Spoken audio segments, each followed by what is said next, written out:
Olá, bom dia amigos e amigas do canal Dica de hoje. Nesse vídeo de hoje, vídeo de sábado, dia que a gente fala um pouco mais sobre macroeconomia, eu fiquei muito feliz que na semana passada eu fiz um vídeo que até era um pouco mais histórico, né, um pouco mais de historiador e etc. E eu gostei que as pessoas descobriram qual foi o livro que eu li. Então hoje eu vou fazer e vou mostrar uma tese de um outro livro, dessa vez eu vou mostrar qual é o livro, esse aqui, basicamente o capítulo 4 desse livro, a gente vai falar uma tese que é bem interessante sobre o futuro das ações. A gente sabe que até hoje a gente teve um mercado de ações que se comportou bem. Sempre que a bolsa caiu, ele retornou. Sempre que teve uma queda, depois a gente vê que no longo prazo ele cresceu mais ou menos de forma parecida. Mas será que isso vai acontecer no futuro? Por que isso sempre acontece no passado? E é isso que você vai descobrir nesse vídeo de hoje. Curta já o vídeo, se inscreva no canal. Depois da vinheta a gente já começa.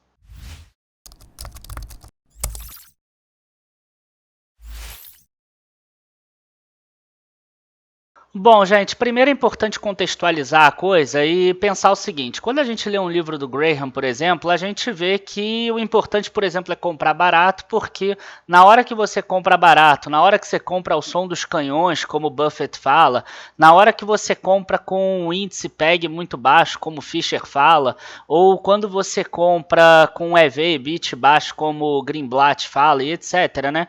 Quando a gente compra barato, a gente tem uma expectativa que as ações elas vão acabar subindo no futuro. E por que as pessoas têm essa visão? Porque no passado aconteceu assim. Na verdade, se a Bolsa de Valores existisse desde o início da humanidade, isso aconteceria ao longo de todos esses anos.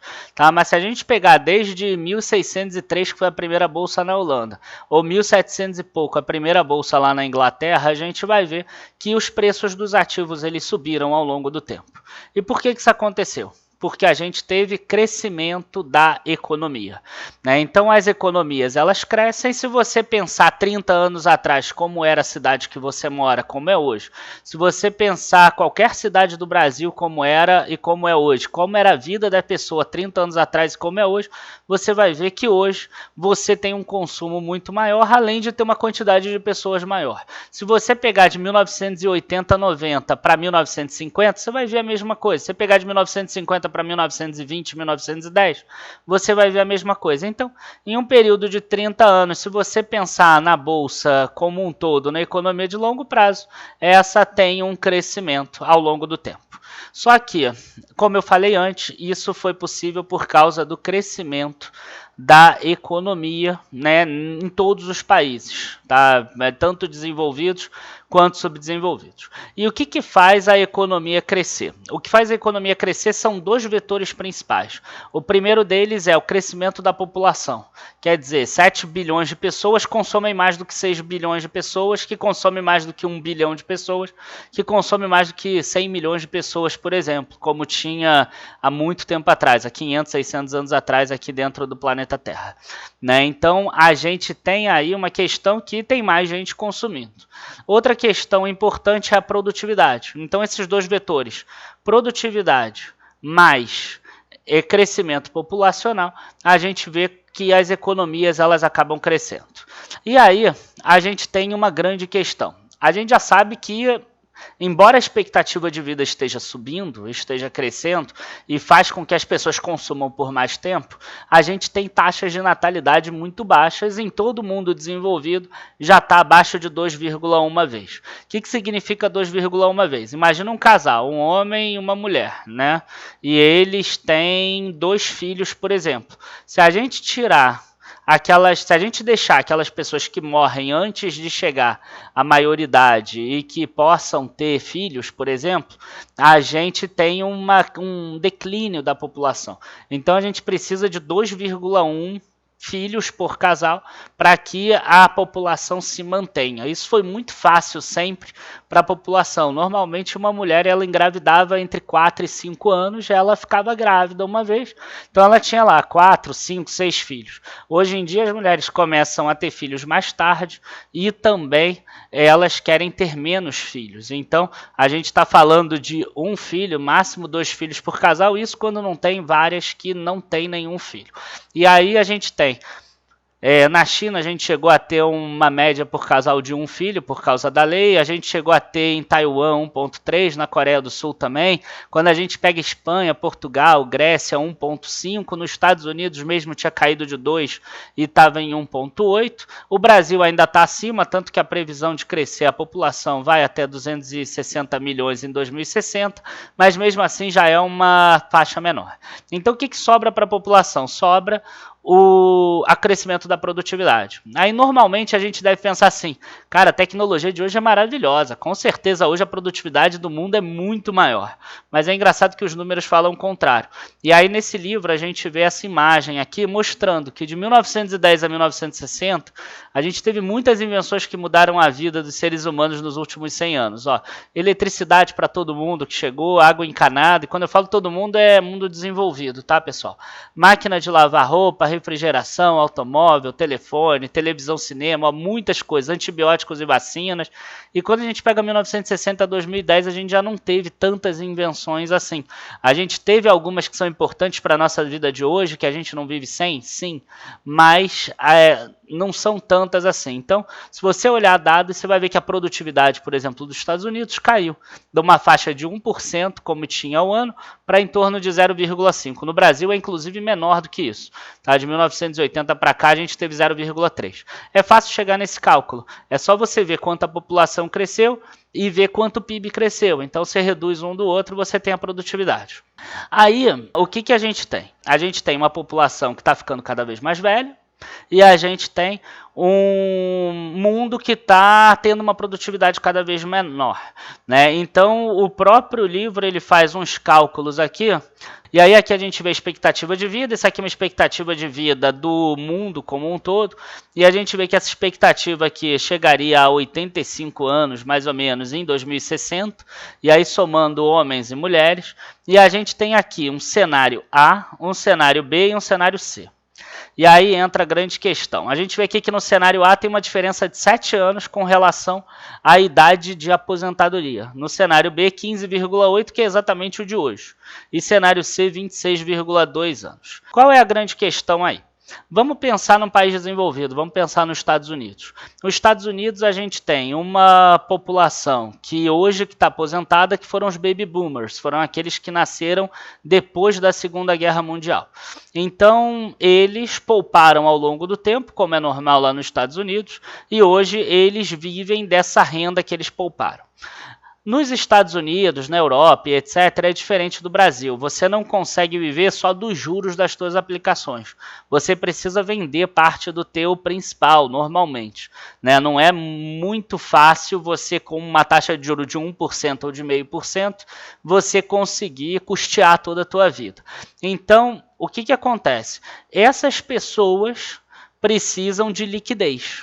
Só que o mercado deles tem muitos aposentados, tem muita gente já, né, depois de 65 anos e que já se aposentaram, e tem poucos poupadores, tem poucas pessoas trabalhando por causa dessa taxa de natalidade que já está baixa há muito tempo.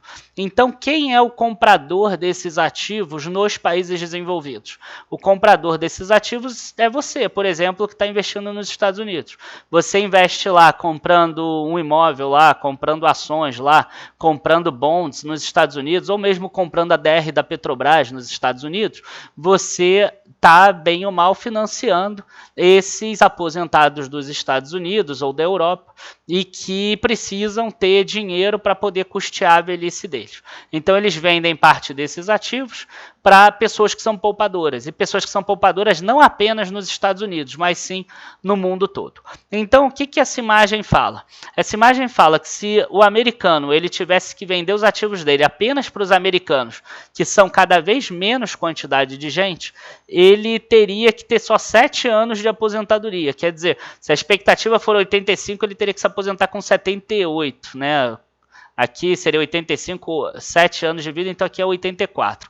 Aqui, ó, ele teria que trabalhar até 77, de 77 a 84 anos em 2055. Quer dizer, a aposentadoria teria que crescer nesse ritmo aqui para que ele pudesse vender os ativos somente para os americanos, né, somente dentro do comércio deles. Se a economia dos emergentes conseguirem crescer a ponto de consumir a venda desses ativos dos americanos, ele poderia crescer essa expectativa aqui para 15,8 anos de diferença. Quer dizer, a aposentadoria dele poderia ser com 69 anos em 2060, porque ele teria 15,8 anos daquilo que ele poupa. Aqui eu não estou falando de aposentadoria do governo, eu estou falando de aposentadoria mesmo, né, que ele mesmo consegue montar.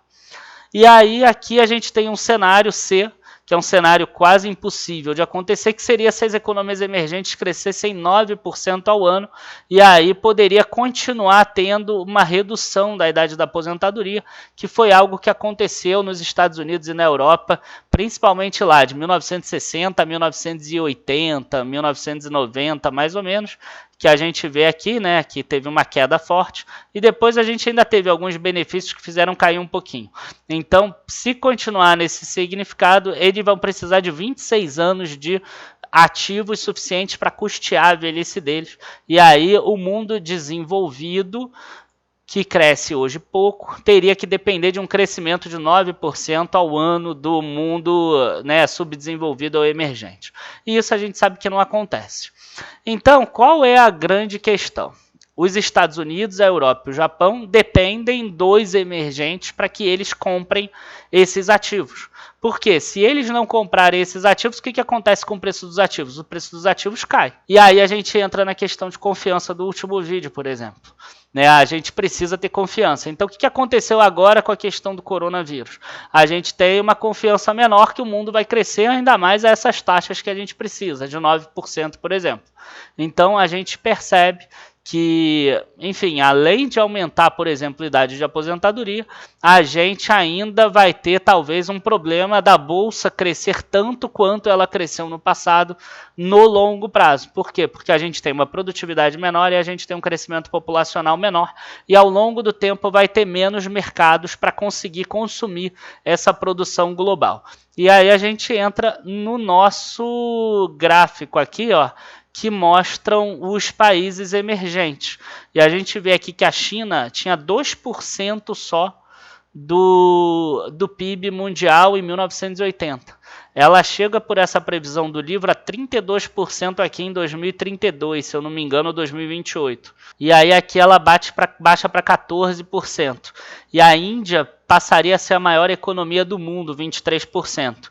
No segunda parte desse século, a gente teria a África sendo o consumidor da gente, né? Por exemplo, né? O Brasil, ele se desenvolvendo e ele passando a ter uma população velha que vai precisar vender seus ativos para algum lugar no mundo, provavelmente a gente passaria aqui, ó, para a África, né? E aí depois de 2100, sinceramente, eu não sei o que vai acontecer do mundo. Então, o que eu tenho para falar para vocês, de acordo com essa visão aqui do livro, e ainda tem uma última imagem aqui que ainda mostra melhor ainda isso, que é o seguinte: a gente vê aqui a proporção em economias desenvolvidas de pessoas trabalhando dividido pelas pessoas aposentadas. Na verdade, pessoas aposentadas dividido pelas pessoas trabalhando. Então a gente vê que hoje no Japão a gente tem 50 pessoas aposentadas a cada 100 que trabalham. Na Europa a gente tem aqui umas 28, 29 pessoas que são aposentadas em relação às que trabalham. A tendência é chegar no Japão, por exemplo, em 2060 com 113 pessoas aposentadas para cada 100 que trabalham. Nas economias emergentes, a gente vê um valor muito menor, todas elas abaixo de 20 pessoas aposentadas para cada 100 que trabalham. E aí a China vai acabar subindo muito rápido. Por isso que o PIB dela no final desse século, né, na segunda metade desse século, ele já vai começar a reduzir em relação ao PIB mundial. E a Índia, que começou esse processo depois, ela vai acabar crescendo. E por que isso vai ser mais rápido na China? Porque eles fizeram aquela questão de só ter um filho por pessoa. Quer dizer, o que é a economia global na verdade, né? Se você quiser trazer aí para um campo mais, vamos dizer assim, mais complicado, né? Ele acaba sendo uma super pirâmide. Quer dizer, ele depende das pessoas crescerem, ele depende das pessoas consumirem mais e ele depende de você que investiu e poupou ter pessoas para você vender os teus ativos. Então, quer dizer, nada mais é do que uma grande pirâmide em escala mundial.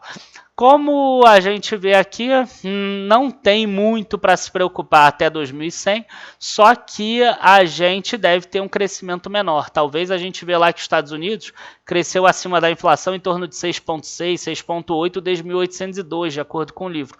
Pode ser que essa taxa seja um pouco menor a partir de agora, né? Enfim, gente, espero que vocês tenham gostado desse vídeo de hoje. Até a próxima e bons investimentos. Tchau, tchau.